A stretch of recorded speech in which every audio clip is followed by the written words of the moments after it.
Thank you. Come, let us worship the Lord. If I said to you something that you already know, but it's only 10 days till Christmas. Some wooing, some clapping, some, oh my goodness. Yeah, I don't have long to go. Maybe the conversations that you are having with people are about, have you done all your shopping? Have you been asked that question recently? Yes, I've been asked that this morning. Have you done all your shopping? Lots of nods, some no's. Are you all prepared for Christmas this year? Some yeses, some no's, and some like, I don't know. Are we prepared? We're not really sure. Well, we have been working our way through the Christmas narrative, and we've been looking at different parts. And it is a narrative, a story that you have probably heard many times before. But there is something about it where you can still experience the wonder of God. And that's our prayer, that you will experience the wonder of God, a creative God who will show you something new again this Christmas season. So we're going to have a look at the passage that was read to us, Matthew chapter 2, if you want to follow in your Bibles.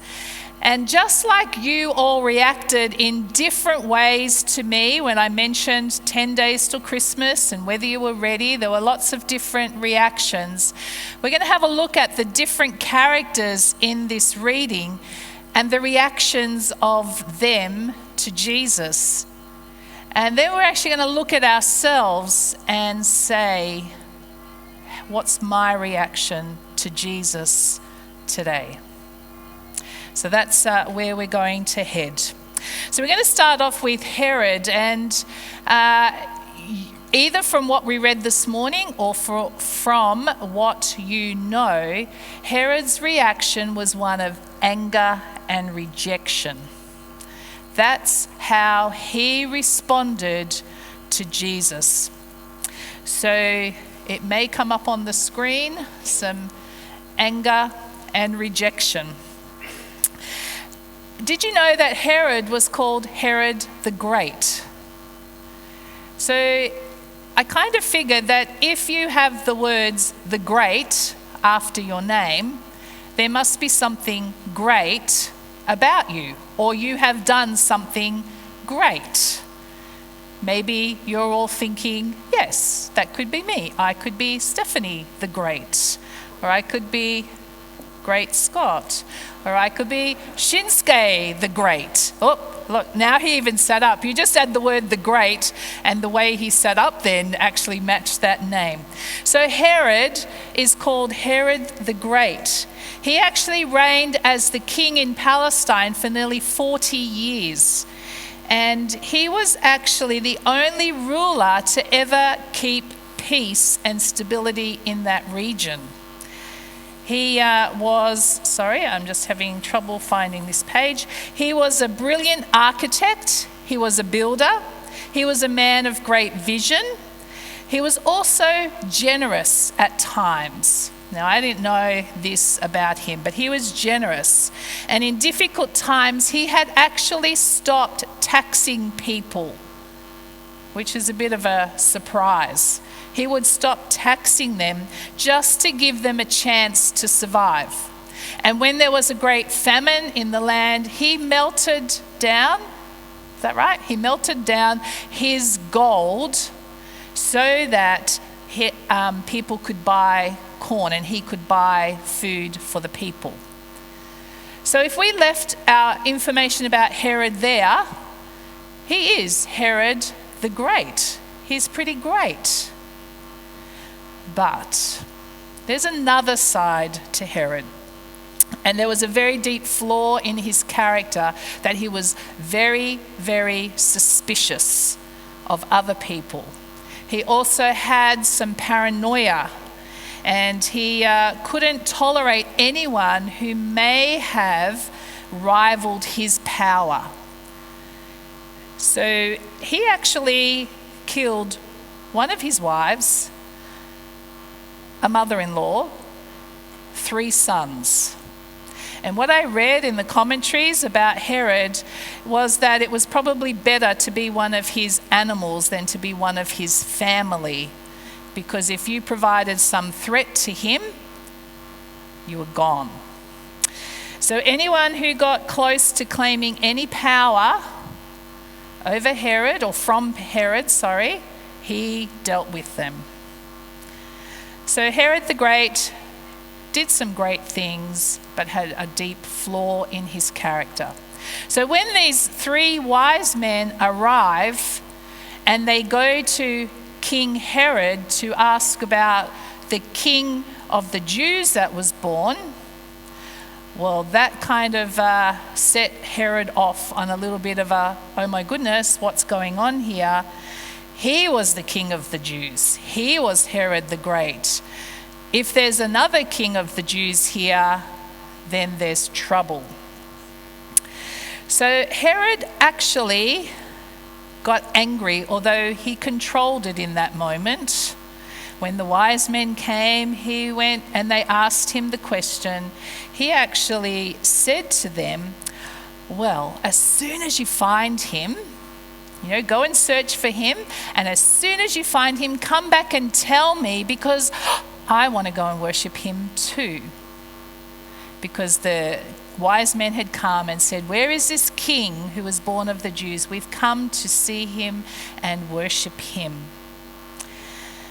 So King Herod the Great pretended that he wanted to worship the king of the Jews, Jesus. However, if you were to look a little bit further down in chapter 2, in verse 16, he told the wise men to come back and tell him where the baby was born, where this king of the Jews was born. But in verse 16, when King Herod realized that he had been outwitted by the Magi, the wise men, he was furious because they didn't come back to tell him where this king of the Jews was. And this is where his paranoia set in and his evil character. He then ordered that all the boys in Bethlehem under the age of 2 were to be killed. There was a threat to his kingship. So Herod, he pretended that he was going to be a worshipper, but deep inside, in his heart, he was angry and he rejected Jesus. Have you ever had a conversation with somebody, and when you mention something of God, something of Jesus, there's a wall that goes up? And they don't want to hear anything about Jesus. And they may get angry, and they may reject Jesus, and maybe it might look like they're taking it out on you, but perhaps they've had an experience in a church, or maybe just life, and like Scott talked about, we question the things that happen in the world. People question, if there is a God, then how could he allow this to happen? So sometimes when we have conversations with people, they get angry at the name of Jesus because maybe they've lost somebody that they loved, and they prayed that God would heal that person, and that didn't happen. So maybe they're angry at God. Maybe that person is you. Maybe something at some point in your life where you were hurt, or you feel God hasn't actually come through for you.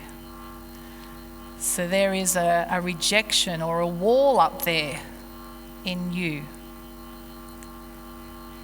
And maybe you say you want to worship Jesus, and you do your best to worship Jesus, but something in here is really hindering you experiencing all that God has to give you through Jesus. Sometimes we reject Jesus because we actually don't want him to be the ruler of our life. Perhaps we're going along quite nicely, ruling our own life. And it's okay that God is a part of it, that Jesus is a part of it, but we're not willing to submit all authority to him. We're not willing to submit our life entirely to him. So the first reaction is one of anger and rejection. Then we see the next group of people. So the wise men have come in and spoken to Herod, and Herod's answered in the best way he could at that moment. Then he runs off to the chief priests and religious leaders and says, okay, is there a baby that was going to be born here? This king of the Jews. These guys came and asked me. And in their response, we actually see apathy, and we also see a non-committal from them. When Herod goes to ask these religious leaders, they actually say to him, oh yes, yeah, we know that it's been prophesied that there's going to be a baby born in Bethlehem. Yeah. And this is the verse that we can actually quote to you. And they quote this verse of verse 6 that comes up and says, but you, Bethlehem, in the land of Judah, are by no means least among the rulers of Judah, for out of you will come a ruler who will shepherd my people Israel. The religious leaders knew that there was a king to be born. They knew this king was to be a Messiah. They knew he was going to come. So maybe in verse 7, you may have expected to read, then they too went to find the baby and worship him. But we don't read that. They actually just got back on with life. It didn't even penetrate them. These people who had been waiting for the King of the Jews, for who God had said was going to come, it didn't make a difference to their life. How sad. How sad that they knew the answer, but there was no response from them in their heart. How sad if that is the condition of our hearts too. We may know all the answers. We may have grown up in a Christian family. We may have had the privilege of going through all of the programs that a church could offer to teach us and help us to learn as we were growing up. And as we've reached adulthood, perhaps some apathy has set in. Perhaps our response is, oh, yeah, it's Christmas. That's about Jesus. And I love to sing carols. But anything else that Jesus asks of me, I'm not going to commit to.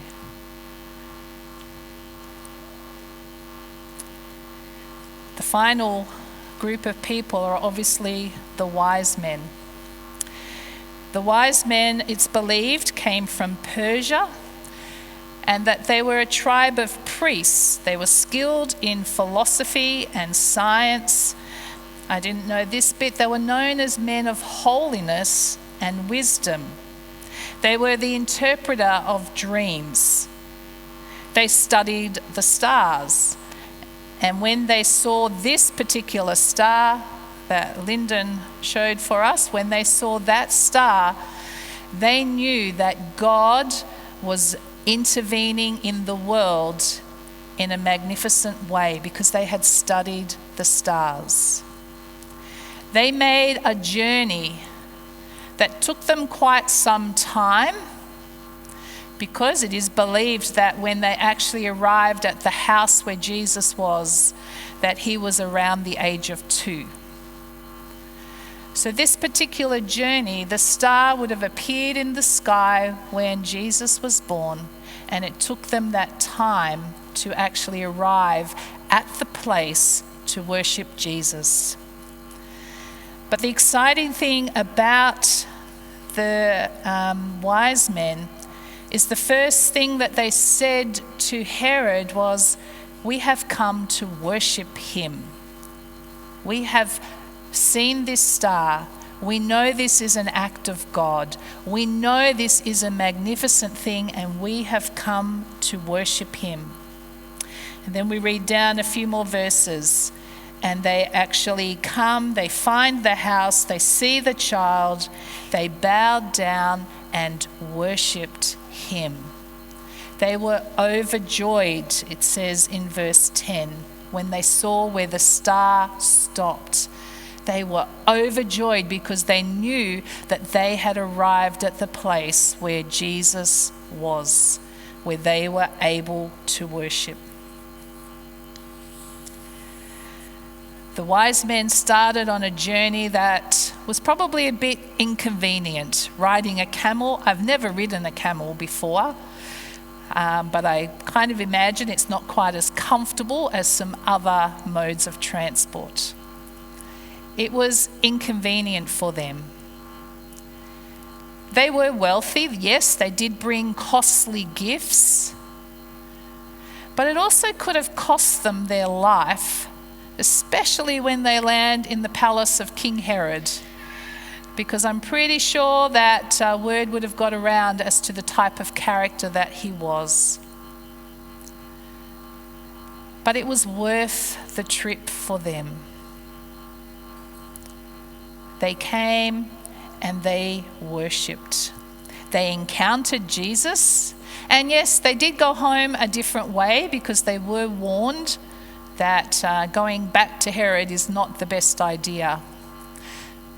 But I also looked at that part and I thought, when we encounter Jesus, we're not the same. The Alpha video this morning, that man was not the same when he encountered Jesus.